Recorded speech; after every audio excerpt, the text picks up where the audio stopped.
Good morning, because I don't want to waste any time.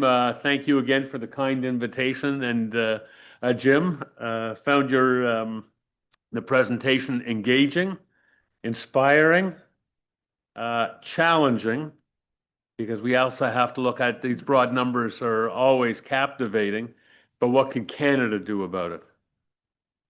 Nice to sit there saying we're having energy efficient cars, and then we take out any sort of incentive and shut down our auto industry. And we couldn't build it anyway because the other guys are 30 years ahead of us. So the question is how innovative and where can Canada and the West contribute and capture those markets? I agree with you. You don't have to make money in the near term. As a matter of fact, individual businesses don't have to make money. And I will get into, is this on now? Yes. Good evening, afternoon, morning from wherever you're tapping into, you Zoom fellows. But I'll get on with it this morning. And David's asked if I can provide some comments on what you read in the paper every day about critical materials or critical minerals and what are the energy transition challenges. It's nice to have all these tools. Too bad we can't, but we're importing all of them. So how do you develop? One of the questions I would have, how do you develop the new tools, the 30-odd%, if you haven't got a playground for those engineers, technicians, and software guys to actually work? We don't have that here in many cases, right? The only way you innovate, you start off small businesses, you get a plant, and then you experiment and advance. In many of the hardware businesses, we don't have it. I'm going to try to flip this one. That work? Okay, just a little bit about C2M2A. I've had the good pleasure of working, retired a couple of times from the power sector and got involved in critical material and critical mineral supply chains for the last 20-odd years. And you read about it in the papers every day. It's much more complicated than folks give it. The word minerals counts. It's okay, what is a mineral? What is a material? Lots of innovative companies around. This association or alliance involves manufacturers, end-use folks, mining folks, processing folks, environmental folks, governments, catalysts. What do you mean by catalysts? Well, to make is helium a critical material? The answer is yes, because you make semiconductors in environments which are clean, pure, etc. So if we haven't got access to some of these products, you actually don't manufacture them.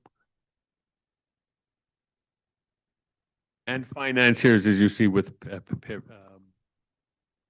as I mentioned before, it's not just the minerals, it's the associations and the alliances and the collaborative work that Jim alludes to. Where are the Europeans on these things? Where are the Canadians on it? There's a number of hubs established. I can keep on going. What's happening here? The Rare Earth International Association, RIA, based in Brussels. That's the Rare Earth Industry Association. RXN's a hub on processing some of these materials in Kingston.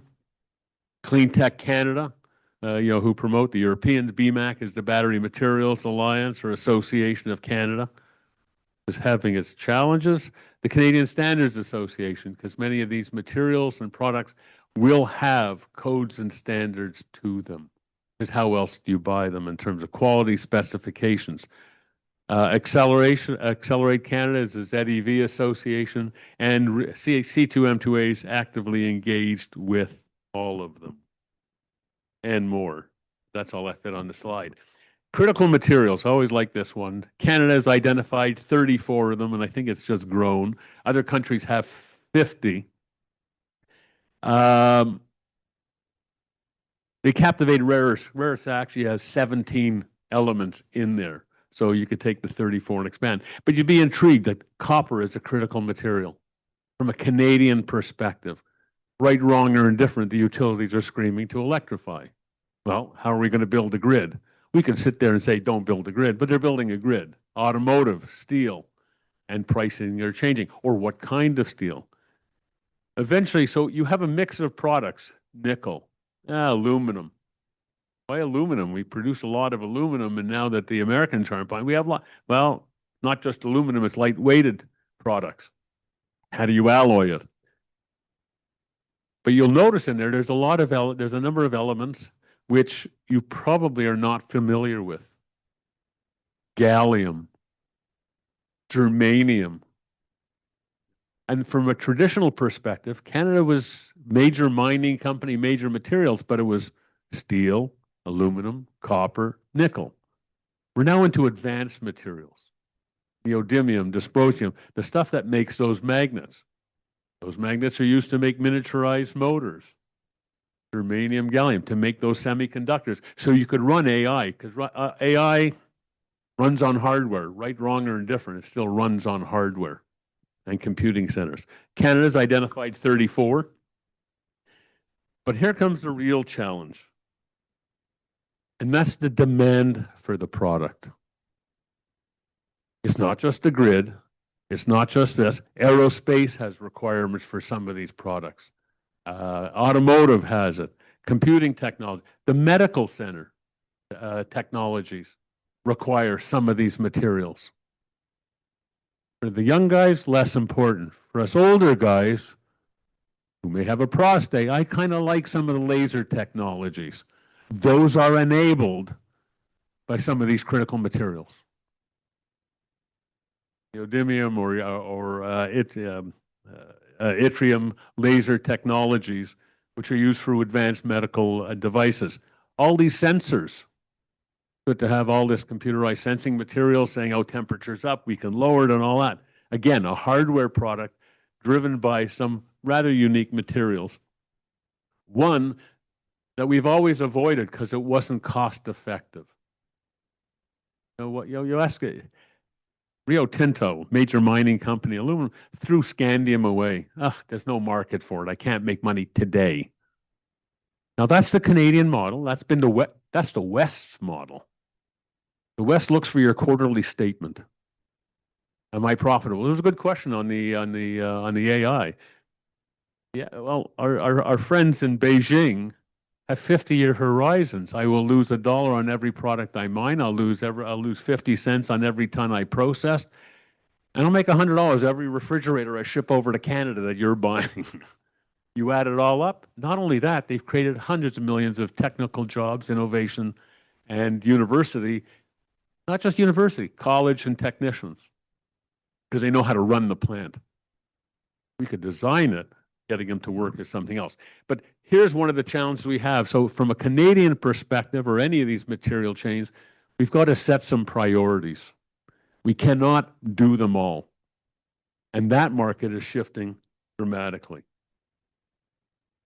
For example, on the energy efficient, softening demand on e-mobility in this country, in this continent, in the West. And especially now with tariffs and what the U.S. rules are. We used to incent e-vehicles.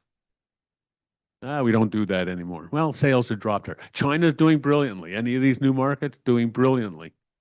And they're building the industries to support it. In Canada, no disrespect to my Flavio and the Arrow, project, this vehicle, I've yet to see one. In the interim, we're shutting down auto plants.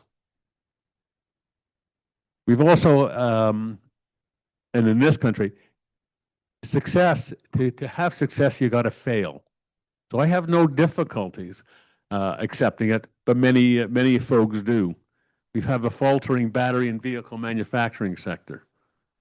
Northvolt was going to build a battery plant, and it was in Quebec.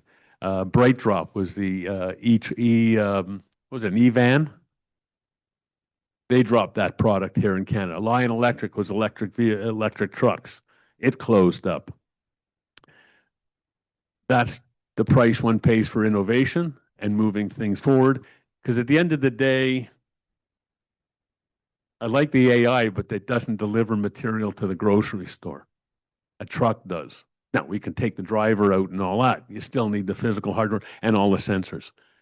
There's also a major shift happening more recently on the A side. Is much of the demand, future demand, is shifting over to defense, which is, okay, I understand this. I understand we have a demand on energy. I understand we have that. We need certain products, materials going to defense departments, or they have made a commitment. National governments have made a commitment to invest X percent of their GDP into defense applications. Helps drive some of those industries, but detracts from investment in others.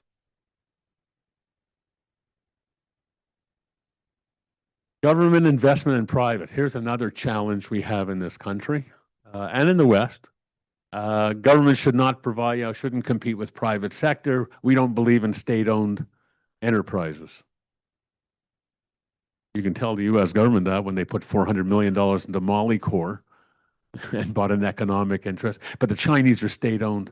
No, there is a shift going on in a geopolitical situation, landscape on how trade is done, how businesses are operating. So it is now mega competition with mega dollar investments. And government does play a role, and it will change our economic structures and how we do that.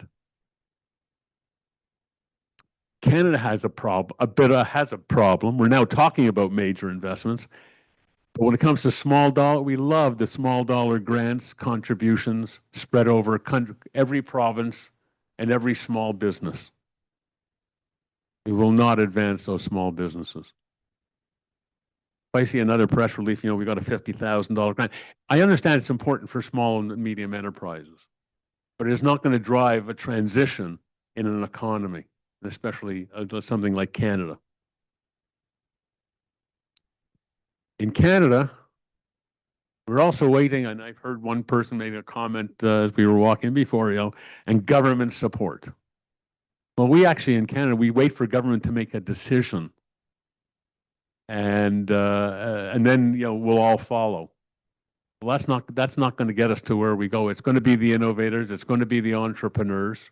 Industry has to filter down the projects which they think are going to be a success, and then rally the talent pools and resources to deliver on those.